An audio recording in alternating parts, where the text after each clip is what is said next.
Shalom teman-teman, perkenalkan nama saya Winda Septiani Brusbayang. Saya di kelas 12 IPS 2. Di sini saya akan berceramah dengan tema bersaing secara sehat menggapai prestasi. Teman-teman, siapa sih yang gak mau berprestasi?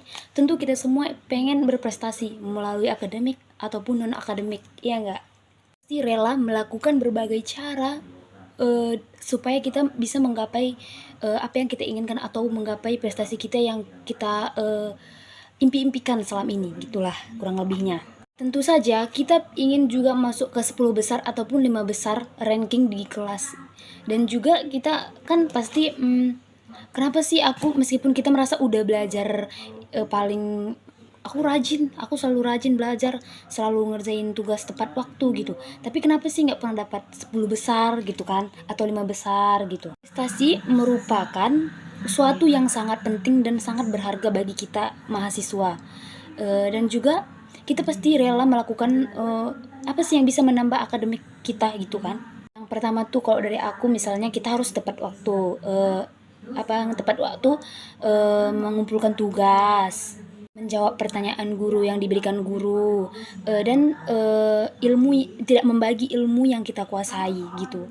Namun tidak semua cara tersebut dapat kita lakukan. Maka dari itu kita harus mengetahui bagaimana bagaimana yang harus dilakukan dan yang harus kita hindari. Di sini saya akan memberikan beberapa cara yang dapat kita lakukan dalam bersaing ini. Pertama, menguasai cara belajar. Cara belajar yang baik adalah belajar yang tidak hanya dilakukan sebisa mungkin, kita harus belajar juga di rumah. Kita harus memiliki waktu untuk belajar. Belajar juga tidak harus menunggu waktu.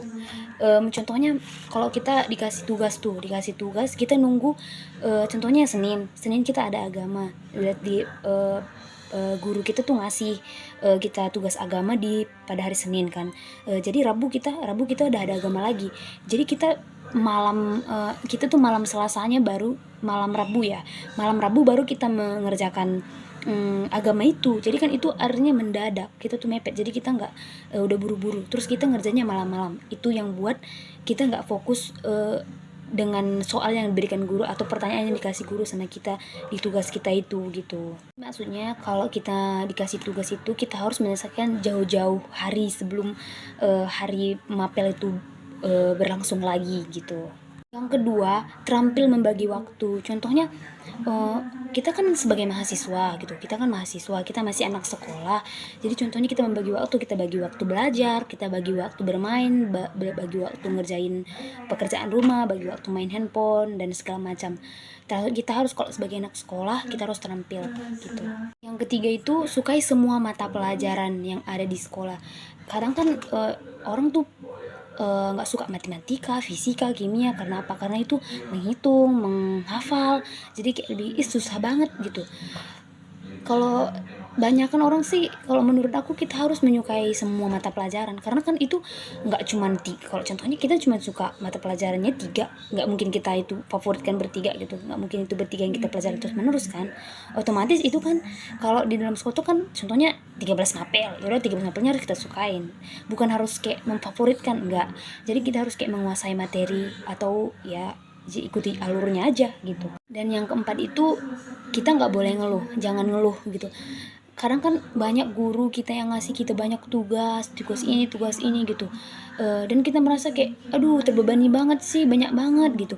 Jangan, itu guru itu ngasih kita tugas sebanyak-banyak kayak gitu bukan sengaja, tapi maksudnya supaya kita bisa menguasai soal-soal. Contohnya nanti kita kayak gini, di posisi kita udah lagi kelas 12 kan, jadi otomatis pelajaran yang dari kelas 1 itu, kelas 10 itu sampai kelas 12 itu pasti masuk semuanya. Maksud guru itu bukan untuk sengaja supaya kita kecapean apa enggak.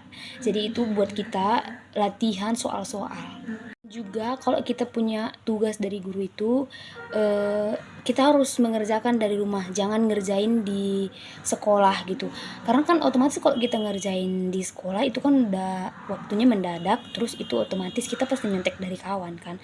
Jadi ibaratnya itu nggak dari otak kita sendiri. Jadi seandainya nanti guru nanya kita nggak tahu, ya pasti nggak tahu karena itu kan bukan hasil kerja kita, bukan kita yang nyari, bukan kita yang mikir gitu, tapi melainkan teman kita. Jadi kita hanya mengcopy aja apa yang teman kita ngerjain, tanpa itu kita tahu apa maksud, tujuan, artinya semuanya dan segala macam. Juga kalau kita di sekolah itu guru menerangkan, ya kita harus mendengarkan, menyimak supaya nanti jika ada pertanyaan dari guru kita tahu dan kita ngerti. Dan juga kalau contohnya kita kan guru kan lagi menerangkan materi gitu, kalau kamu nggak tahu, kalau kita nggak tahu gitu, ya nanya gitu, nanya di mana kamu yang nggak tahu gitu, apa yang kamu nggak tahu yang disebutkan guru tadi tentang materi tadi, kadang kan kita nggak ngerti apa artinya gitu, kita tanya, jangan diam gitu, karena kan otomatis kalau kita nggak nanya ya kita kan nggak akan tahu gitu itu artinya. Jadi sia-sia juga kan, tadi guru udah ceramah, ini udah menjelaskan ini itu materinya, tapi kita semua doang nggak ngerti gitu.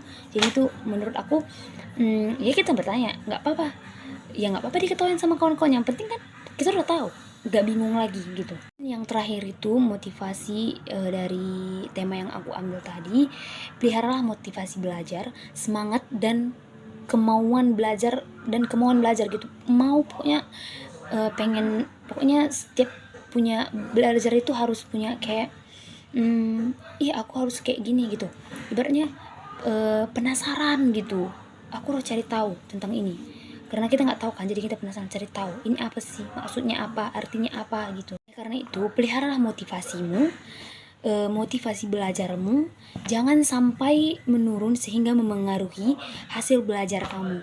Contohnya kayak kita udah kelas 3 kan, otomatis kita harus belajar, katanya sih bukan katanya lagi sih, ini udah faktanya, nggak bisa menurunnya dari kelas 10 itu sampai kelas 12 itu, maunya nilai dari rapor itu naik sedikit gitu, nggak ada yang menurun, karena itu akan memengaruhi juga masuk SNMPTN gitu kan, atau SBMPTN.